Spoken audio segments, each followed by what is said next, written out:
The metal was heavy, gold, shaped like a flame. It was pinned to Marcus's chest by someone whose name he didn't hear. Applause echoed around the marble hall. Cameras flashed.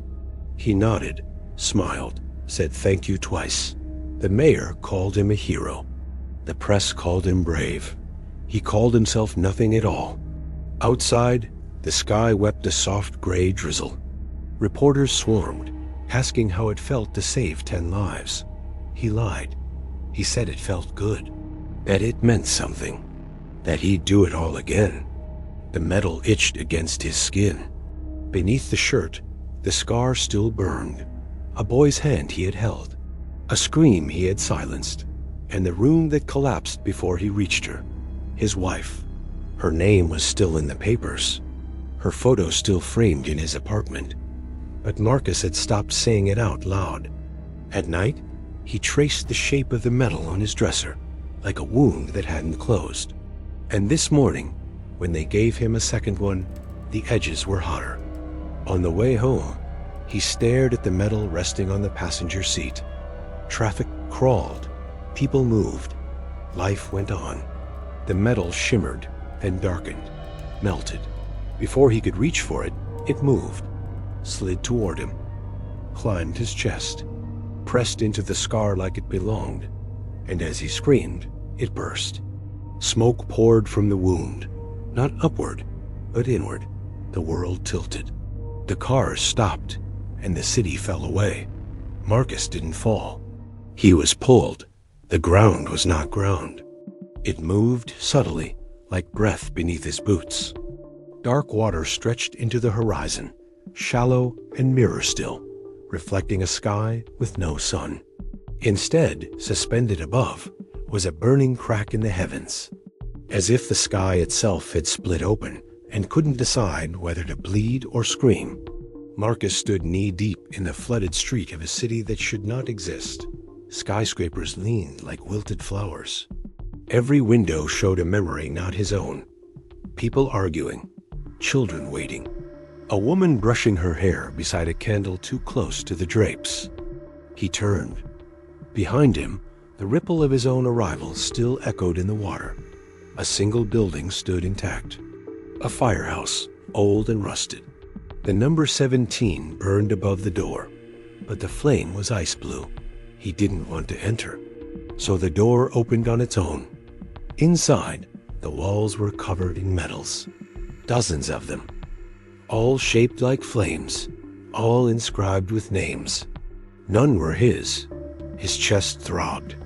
He looked down and saw the metal fuse to his skin, still glowing. A droplet fell from his fingertips into the floor. It didn't splash.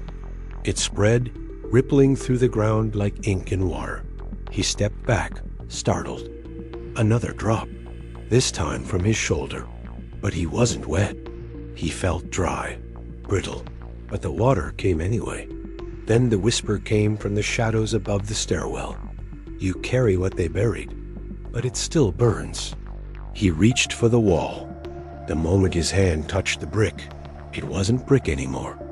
The wall showed him a memory, his own, a charred hallway, a voice calling for help. His hand recoiled.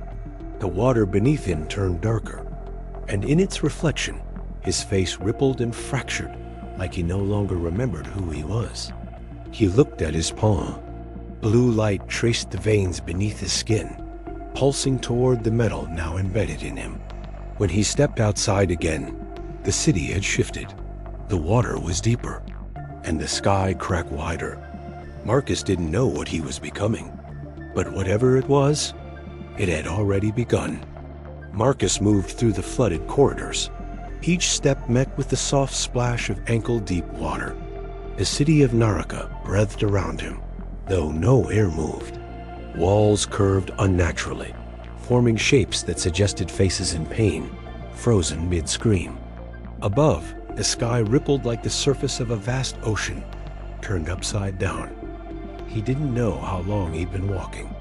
The passage of time here didn't feel real. What mattered was the pull in his chest, like something had hooked into his ribs and was dragging him deeper into the drowned city. He stopped beside a statue half submerged in black water. It was a woman kneeling, head bowed, her hands clasped around a single broken chain. At first, he thought it was just another ruin. Then her eyes blinked. He staggered back, nearly slipping. The stone cracked, and the woman looked up. She didn't speak. Her mouth was sealed shut, not with flesh, but with water itself, as if silence had been made physical. Her hands trembled. Marcus reached out without thinking, and the mark on his chest flared. A thread of blue light surged from his fingers and into hers. Her silence shattered. She gasped, not for air, but in relief. Her mouth moved, but no sound came. Only tears. Marcus felt it. Her memory. A betrayal. A sister she couldn't forgive, and a choice she could never undo. And now that pain was his stomach churned with cold. The water inside him grew heavier. She smiled weakly, and then sank beneath the surface, leaving no ripple behind. He fell to his knees. The power inside him was no longer passive. It twisted, coiled, sought pain, not to destroy, to carry. Ahead, the city seemed to reconfigure. Buildings bent out of place, revealing a new path that hadn't been there before. It sloped downward, toward a plaza illuminated by flickering lanterns that floated midair, bound by nothing. Shapes moved among them. People. No, fragments of people. Each one radiated guilt so thick it was almost visible. A child stood beside a well, whispering apologies into its depth. A man sat cross-legged on stone, punching himself over and over with expressionless rhythm. Marcus watched them, and the mark on his chest pulsed again, reacting to each story, each pain. He turned a corner and found a boy no older than 10, soaked, shivering, arms crossed like he was still trying to stay brave. The boy looked up. I ran away, and then the fire started. They never found them. His voice cracked, but there was no tear in his eye. Just emptiness. Marcus felt his own throat tighten. The boy stepped forward and touched Marcus's chest. The water surged, not around him, within him, and the boy vanished, leaving only his soaked footprints behind. Marcus fell forward, coughing. The liquid pouring from his mouth wasn't water. It was memory, dense and warm. His lungs felt full, his heart heavy. But his steps didn't slow. He moved forward, deeper into Naraka, knowing he couldn't stop now. Not while there was more pain to carry. Not while guilt still whispered from every shadow. He didn't understand why, but he couldn't turn away from any of them. Because maybe saving others would one day make him feel worthy of being saved too. But somewhere deep inside, a darker voice whispered, "You're not saving them. You're stealing their burdens so you don't have to face your own." And still, he kept walking. A cold wind swept through the corridor, though Marcus knew it wasn't real. Wind didn't exist here, not in Naraka. And yet, something brushed past his skin, not a breeze, but a presence. He turned sharply. The water behind him was still. The shadows hadn't moved, but something watched. He could feel it. Not malice. Not welcome either. Just attention. Ahead, the plaza stretched wider, surrounded by crooked buildings that wept dark liquid from their windows. Lanterns hovered overhead, flickering not with fire, but with fragments of memory. Laughter, screams, whispered regrets. One hovered near him and burst, spilling the image of a man screaming at his reflection in a shattered mirror. Marcus walked faster. The path curved downward, and the water deepened, now at his thighs. His body felt heavier with every step, not fatigue. Accumulation. The memories he absorbed clung to his blood, thickened it, changed it. Something in his chest ached, not from pain, but from resistance. The mark had spread across his torso now, branching like frost. Blue veins of light snaked around his shoulders, his spine, his neck. His reflection in the dark water was no longer his own. It looked like someone mourning the version of himself that never existed. He passed through a narrow gate where the architecture became impossible. Staircases rose into themselves. Bridges connected to nothing. Doors opened into silence. Floating glyphs shimmered above each archway, unreadable, yet somehow understood. Sorrow, regret, judgment. As he passed beneath one marked with a symbol like a droplet cut in half, the world shifted. He stood in what looked like a cathedral, submerged in lightless water. Benches stretched endlessly in both directions. Figures sat slumped in pews, unmoving, their eyes leaking tears that never touched the ground. In front of them stood a podium. Behind it, a priest, or something like one, hooded, head bowed, holding a book that dripped ink with every word. Marcus approached slowly, each footfall echoing too loudly. The hooded figure raised its head. There was no face, only a whirlpool of black ink spiraling inward. It didn't speak. The book closed on its own, and the figure gestured toward Marcus's chest. The mark responded. Blue tendrils lashed out, connecting with the book. For a moment, he saw every name written inside. Not names, confessions. The moment of every failure, every misstep, every unspoken guilt. Pages turned faster, then stopped. One page glowed brighter. It showed him, not the fire, not the metal, something earlier. A night in the kitchen, a fight, his wife walking away, and him letting her go. That was when the fire had truly started. Not with the candle, with the silence. The book snapped shut.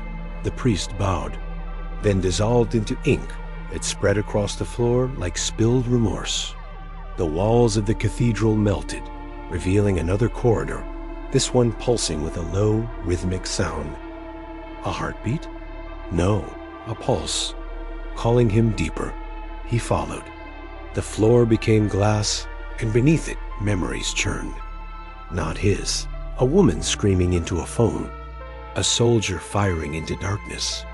A child burying a dog with bare hands. Every step made him witness, and with every step, he felt less alone. Not comforted, just ... understood. He came upon a great chamber.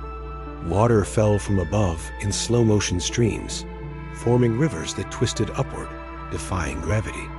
In the center stood a platform, and on it, a mirror, not reflective, but absorptive. It drank light, color, sound. Marcus approached it, drawn by instinct.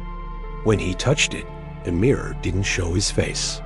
It showed her, not burning, not dead, just sitting by the window, humming to herself. She looked up, smiled, then faded, and Marcus understood. This was the core of his guilt, not that she died, but that he had built his life around the pain, because without it, he wouldn't know who he was. He let the mirror go. The platform trembled. The falling rivers changed direction. One by one, they flowed into him. He gasped as the liquid fused with the glow in his chest. His body rose, suspended in the center of the chamber. The water didn't drown him. It armored him, surged through him, around him, his arms outstretched, and the chamber answered. The next moment, he stood not on the floor, but above the city. Naraka bent around him like a reflection in a warped lens. His power had changed. No longer a passive absorption. It was motion. He could feel every drop in the city, every ounce of pain hidden in the water. And he moved it, willed it. He drew the sorrow from the buildings, the shame from the cracks, and condensed it into a storm. Below, the city wept, and Marcus became the flood. The city twisted again, not violently, but like breath being held too long. The water beneath Marcus churned, then cleared, revealing not stone or ruin, but reflections, thousands of them. Each showed a version of him he didn't remember becoming. Some smiled, some screamed.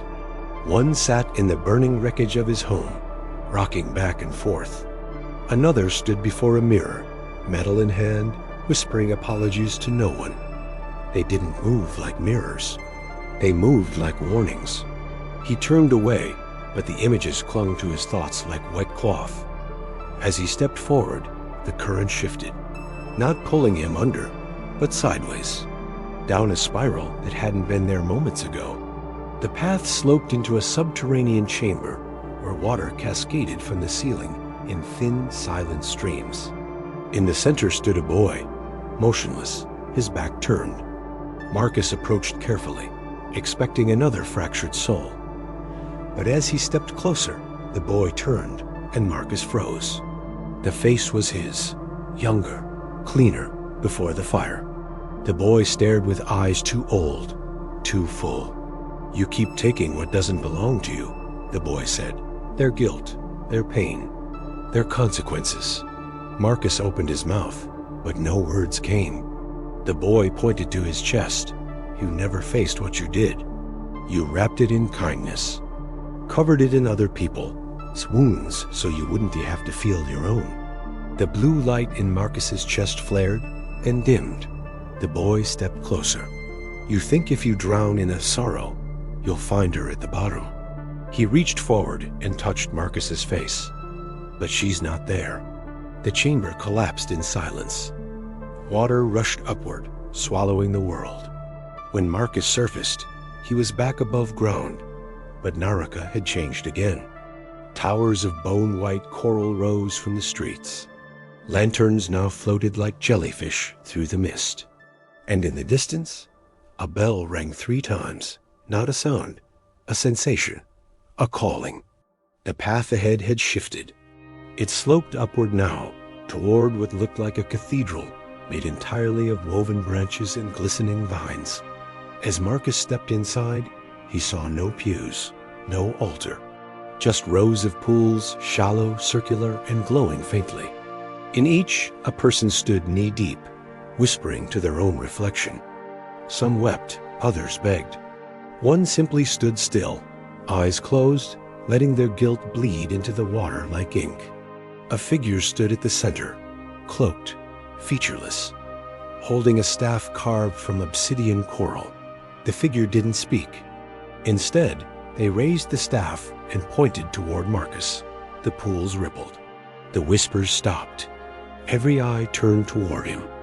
And slowly, one by one, the people stepped out of the water and walked to him. Each one touched his chest. Each one left something behind. A regret, a scream, a silent confession.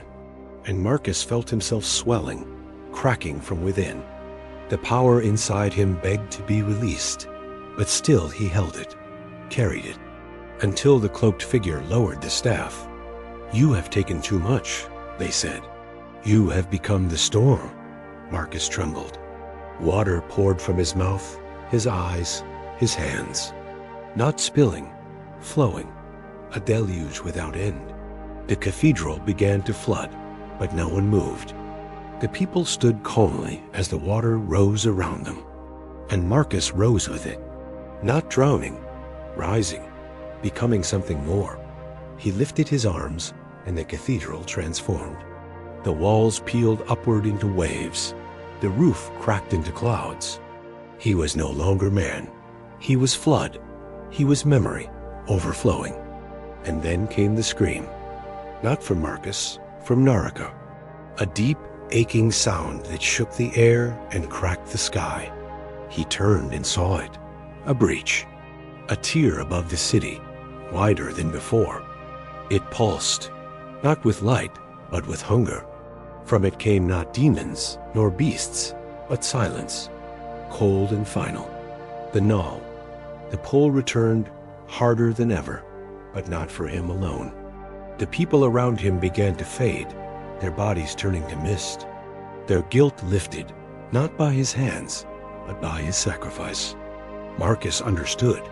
The only way to release them, truly release them, was to offer himself fully, not just as vessel, as anchor, as memory. He looked down at his arms, now translucent. His chest, a whirlpool. The mark at its center cracked, revealing not light, but a depth with no bottom. He turned to the figure with the staff. "Will they remember?" he asked. The figure tilted their head. "Only if you forget." Marcus nodded. He stepped forward. The pull intensified. The sky tore open fully, and Naraka fell silent. He walked into the breach. No resistance, no pain, just cold. The cold of memory untethered. The kind that seeped through bone, not to hurt, but to erase. As Marcus crossed the threshold, he wasn't stepping through space. He was being pulled again, not like before, not like when he first arrived. This pull didn't come from the chest or the skin or the scar. It came from within the water itself, from Naraka, from something deeper than even its flooded streets. The moment his foot crossed into the void, the mark on his chest peeled open like a tide withdrawing from shore. Threads of water unwound from his arms, legs, spine, trailing behind him like roots torn from earth. His body didn't fall. It unraveled, slowly, like pages from a book soaked too long in rain. His fingers became mist. His memories leaked from his pores. Names, voices, moments. He remembered holding her hand in the fire, not to save her, just to feel her. He remembered the weight of the metal on his dresser, the sound of the boy's voice, the silence of the woman with water on her mouth. All of it drifted behind him, suspended in the breach like stars lost in a dark sea. Then they too faded, not shattered, not destroyed, pulled into the place that waited, the place that didn't echo, didn't remember, the place called null. Naraka did not breathe. It paused. The breach remained open for several heartbeats longer, as if unsure, as if wondering if he would return. The water that had followed Marcus stilled mid-air, frozen in ribbons of suspended grief.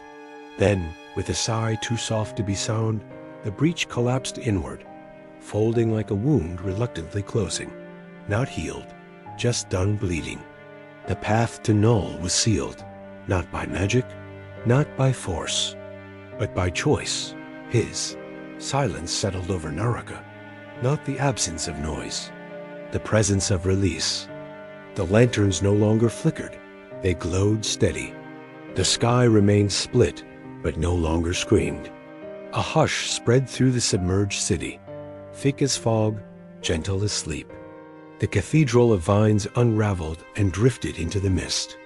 The statue of the kneeling woman lowered her hands. The boy by the well turned and walked away. All across Naraka, the ones Marcus had touched stirred from their half-lives. Some wept, others stood still, but none of them spoke. They didn't need to. They had been heard. And somewhere beneath the surface of that black, endless water, Marcus's reflection shimmered once more, not as a man, but as a ripple, a rhythm, a pulse carried forward by the weight he'd chosen to bear. In the place where the breach had been, the water did not return to stillness. It circled, gently, like something remembered, or something waiting, a spiral that could not be seen from above, only felt by those who carried too much. And when the next one came, whoever they were, whatever they had done, the city would feel it, the mark would call, and the water would rise again. Because Naraka doesn't punish, it listens. It doesn't judge. It pulls, and when the burden becomes too great, when the soul cracks beneath the weight of guilt too long unspoken, the pull returns. Always.